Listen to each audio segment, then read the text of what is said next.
For those of you who are using Intel Core i9-14900KS CPU and experiencing, game crash or game freeze, well, here I'm just, making a workaround solution how to avoid these issues. So here I'm currently using the ASUS Apex Encore Z790 motherboard.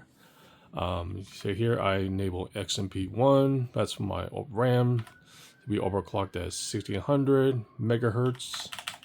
Okay, then you want to go to ASUS multi-core enhancements, disable enforce all limits.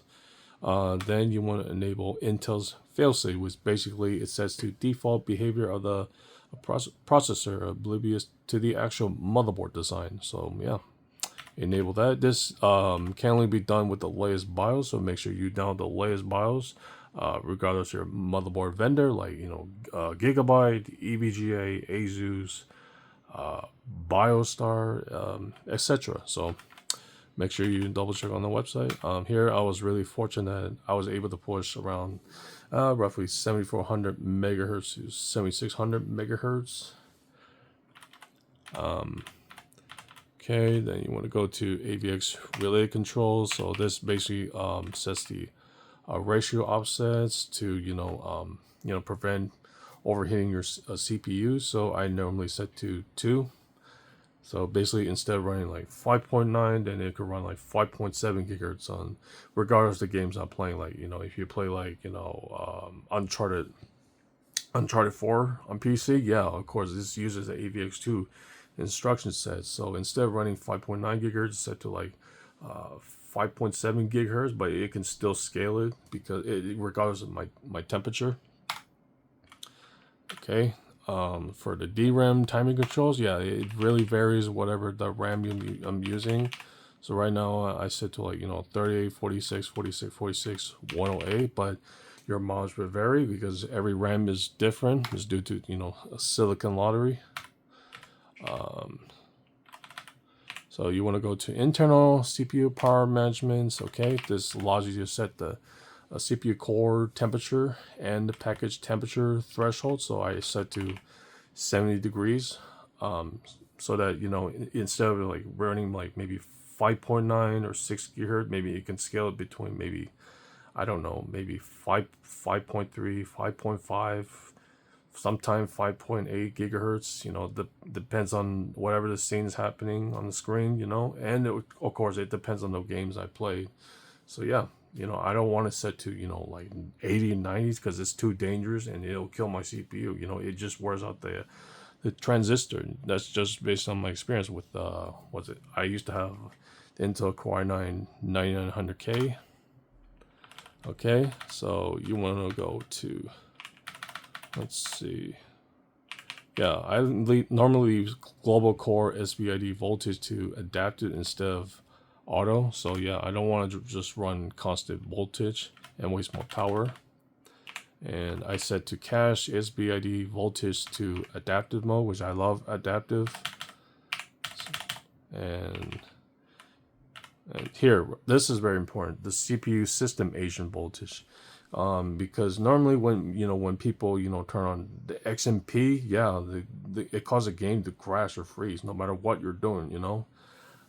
Because if you leave this by default, then it just runs like 1.25 volts, sometimes 1.3 volts. It's just too dangerous, and that's really hot. So therefore, the game will just end up freezing. Sometimes the game will crash, or worst case, the blue screen of death, with nobody likes blue screen of death, or people just call it BSOD. But yeah, still. So I change it from auto to manual mode on my keyboard, and just type whatever the value you want. So I try like 1.05 volt, 1.10 volts. That didn't work because it just gave me a blue screen. So if I set to like 1.12, 1.15 volts, yeah, it works, no problem. I don't have any crash, no freeze so far. Yeah, but because your monitor vary because every CPU is different. Some people may run like maybe 1.13 volts. Some CPU may require 1.15 volts or more. So I was fortunate that I can run like 1.12 volts for now. Because I'm still currently testing it. I just got my CPU like yesterday, so it took me hours to figure out what caused the game crash, what caused the game to freeze. You know, I just tried to mess up with the DRAM timings or so. It didn't work until I, you know, changed the value for CPU system agent voltage. So yeah, I was fortunate that, you know, it starts to work fine. Like, you know, Diablo 2, for instance. Yeah. All right. So let me check on my CPU config. Yes. Yes. So I'm here. I am currently using Intel Core i9-14900KS. I just normally leave this by default, you know. As far as the CPU power management controls, yep, speed step, turbo boost, CPU C states, package C state limits is automatic. Thermal monitor is needed, yep. So that you can, since I set to CPU limit to 70 degrees. Otherwise the game will like over crash, and therefore your CPU overheats. So I don't want to let that happen. So with that, I believe that's about it. You know, go ahead and try them out. You know, try to experiment. You know, what works, doesn't work. You know, if it's still crash or freeze, yeah, of course, go back to your BIOS, then re-enter a new value. You know, just keep doing this until it doesn't crash or freeze. You know, there's many different software. Like you can use Intel Extreme Utility software. That's great, but it just kind of push too much on your CPU because it does use a lot of voltage just to achieve, you know, higher clock speed. But I don't want to do that because I don't really trust the AI algorithm. It's too dangerous, especially with the ASUS AI Suite software. I don't use it because some people report that, you know, it just heavily stress your CPU, and you know it just puts so much voltage, and the temp would go insanely too high, which I highly don't recommend it. You know. Especially for those who are using the air cooler, you know. I myself use a Noctua NH-D15, and it works fine.